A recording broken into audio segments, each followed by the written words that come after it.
We started our trip to Peru with a 9-hour flight from Toronto to Cusco. Cusco would be our gateway city to both Ausangate and Machu Picchu.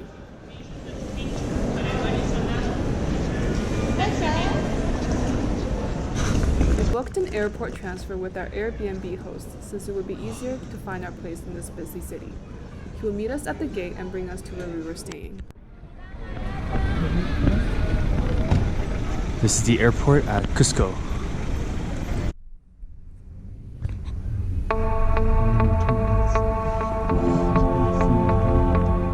We will stay 3 days in Cusco to acclimate to the higher elevation in the region.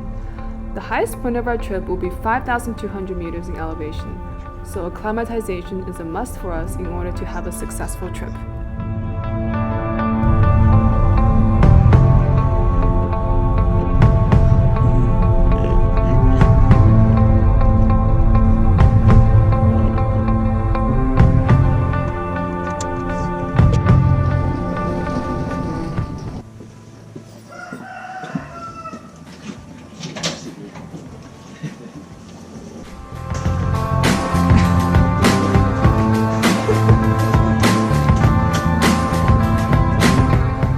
We rented an Airbnb which was 20 minutes walk from the city's main square. It was fully equipped with a kitchen, living room, washroom, and 2 bedrooms.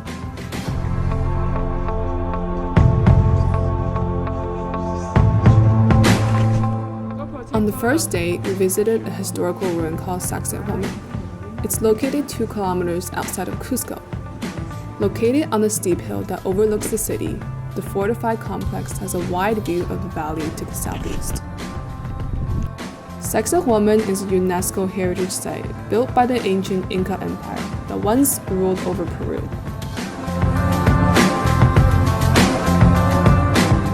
We hiked to the top of the valley overlooking Cusco in order to reach this popular tourist destination. We chose this as an easy hike in order to get us used to the elevation. On our second day, we chose a tougher hike called the Ausangate Trail, which is located northeast of Cusco and has an elevation of 4,200 meters. We took a colectivo to Pizac, where we then negotiated a taxi ride to get to this seldomly traveled area.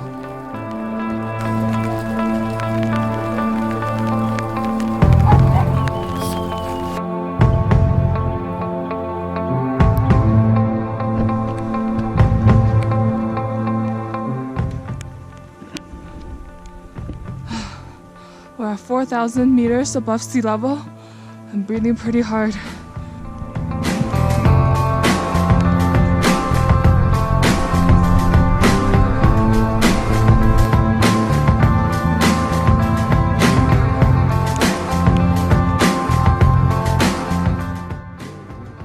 There's a doggy following us, and I'm guessing the dog is gonna follow us for the whole trail.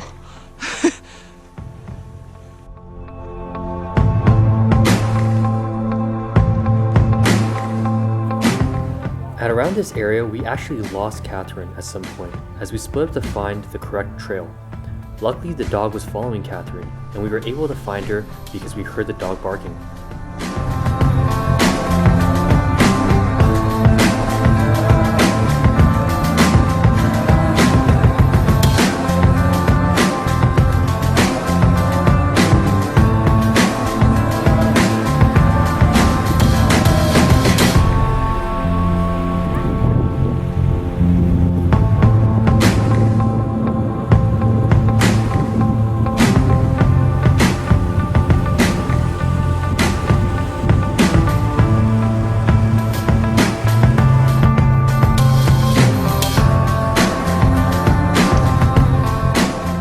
After a 3-hour hike, we took a taxi back to Cusco, where we got our gear prepared for our 6-day Ausangate trek.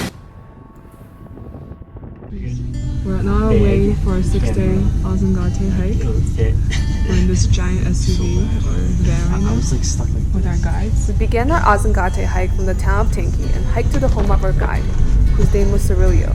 At 4,400 meters, the hike was much tougher than it looked, and it gave us a small taste of what was to come in the next 5 days. His home was located at the base of Ausangate Mountain. We finally reached his home and was greeted by his young son. After we settled in, we were glad that we left early because it started to hail outside. Okay, I've been only walking 10 minutes. I'm tired AF from this climb. We're getting closer to the mountain.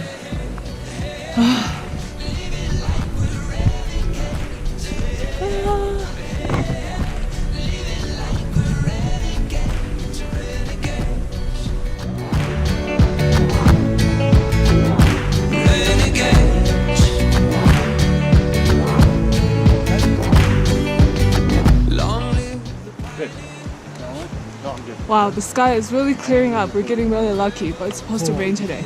So that's why we left early.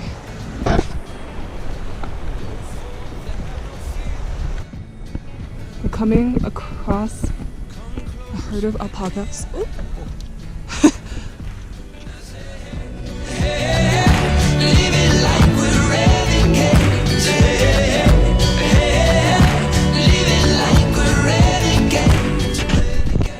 So we arrived at a hot spring in the middle of Ausangate. Isn't that cool? You see the steam coming from the water. Okay, we're about to climb up that giant ass hill over there, or mountain. I don't know if I can make it, but we'll see when we get there. Because I'm already having trouble breathing. Just walking on flat surface. Let me take all the breaks. As we neared the mountain, we started to feel the effects of the high altitude as we began our ascent to the first pass.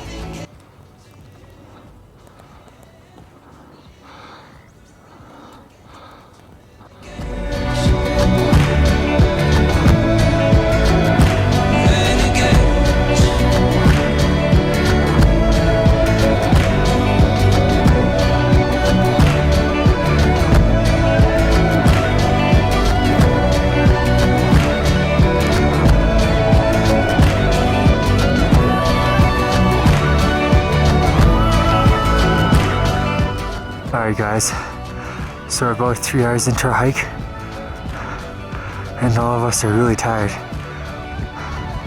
We still probably have around 4 hours left to go. And it's hailing. As we walked, the weather worsened and it started to snow and hail. Cerelios decided it was too dangerous to keep going. So instead, our other two guides, Jimero and Hiber, set up camp and cooked us a hearty lunch while Cerelio is seen here setting up a propane-fueled lamp. After lunch, he took us on an afternoon day hike.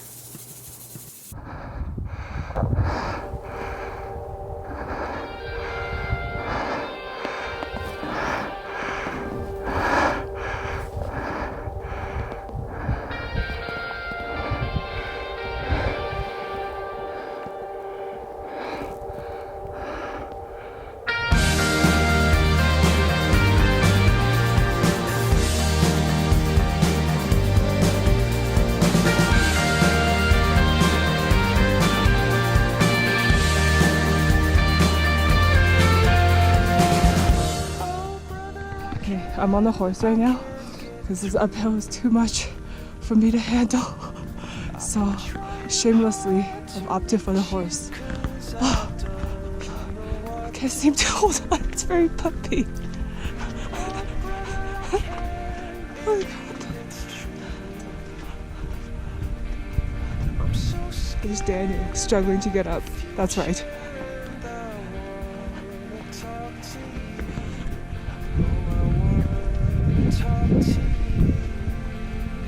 I hope I don't fall off this horse.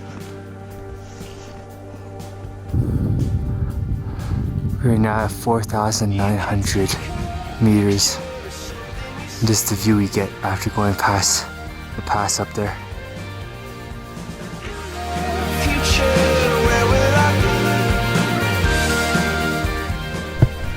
Alright, so we just passed this 4,900 meter altitude pass and we're going down.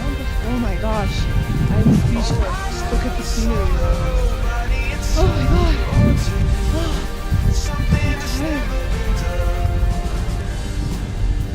We're on our way to Rainbow Mountain. Probably the most rewarding and challenging hike I've done so far. And it's only day 3, so 3 more days to go.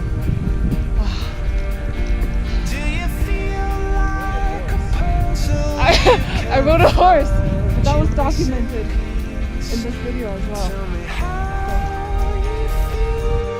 The previous pass was just one of 4 high altitude passes that we would need to climb that day.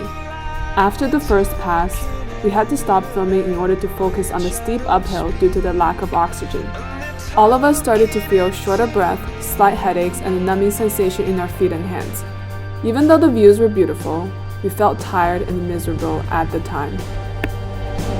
So you take a picture of something you see. I mean, just look at that. Just look at that. Wow. We came above over there, over that pass.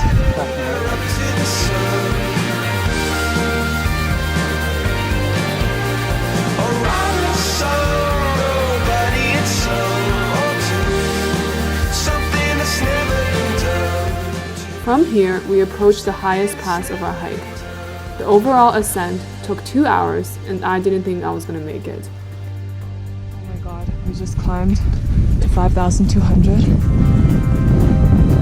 It was so tough. This would be the highest point of our trip. It took me about 5 seconds just to take one step. On the way down, I started to feel nauseous. However, after we got to a lower elevation, I started to recover. Alright, so we're finally at the peak. This is 5,200 meters. We're feeling the effects of the altitude so far. It's around, all of us are feeling some tingling in our face, short of breath. But,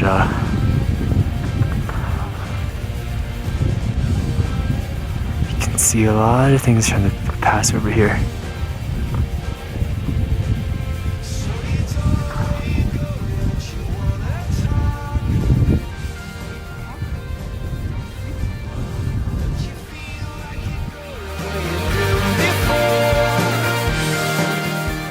For our hike, our guides took 4 horses in total, 3 of which was used to carry our belongings, and the remaining as an emergency horse called Waichu, seen used by me on the 3rd day.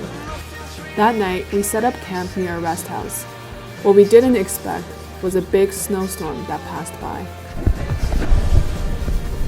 So at our camp last night, still the whole night, and during the middle of the night, our guides were patting snow off our tent. Right now we're trekking in the snow. You can see there's about 4 inches of snow on the ground.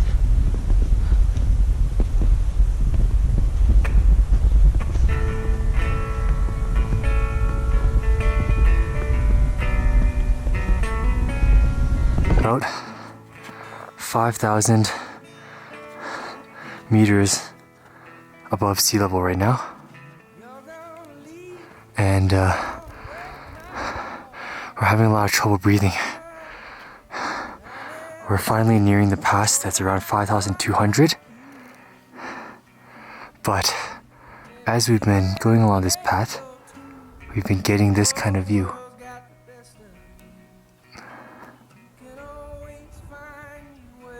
Skies are blue. I want it to change, turn into what you love, Mama. And I would have gave all of my best to you.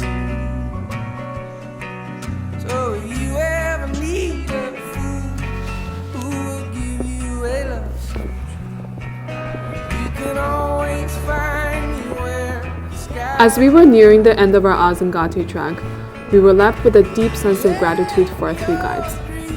Every day, Himero, Iber, and Cirilio would wake up at 4 a.m. in the morning to boil us coca tea and deliver it to our tents. Each day, we will always start hiking first while they packed up our camp and took care of the horses. Yet they will always pass us on the trail in order to set up camp way before we arrived and have a delicious meal waiting for us.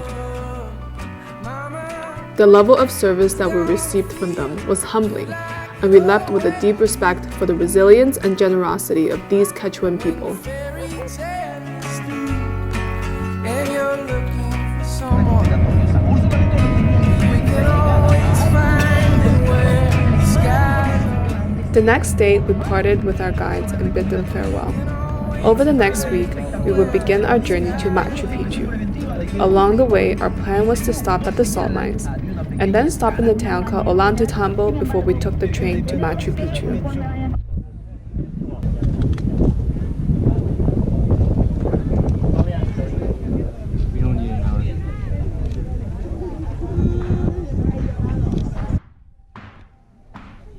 The salt mines in Maras uses a highly salty stream and directs the flow into tiny channels that run gradually down into several hundred terrace ponds, and it's still being used today to harvest salt for the locals. And I can't feel no more. Don't feel nothing bad. We took the famous Inca rail train to Machu Picchu, which took over 3 hours. I got a new girlfriend. Feels like he's on top.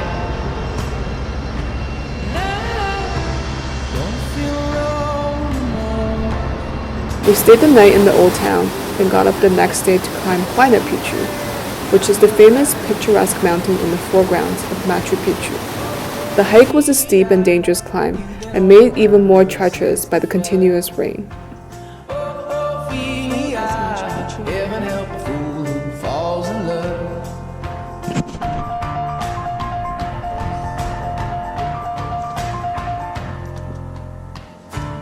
I got a little paycheck. You got big plans, and you gotta move. And I don't feel nothing at all. And you can't feel nothing small. Honey, I love you. That's all she wrote. After Huayna Picchu, we took our time and toured the Inca ruins around Machu Picchu. Although it rained, the fog and rain added a mysterious feeling to the scenery. Falls in love. Ophelia, you've been on my mind, girl, since the flood.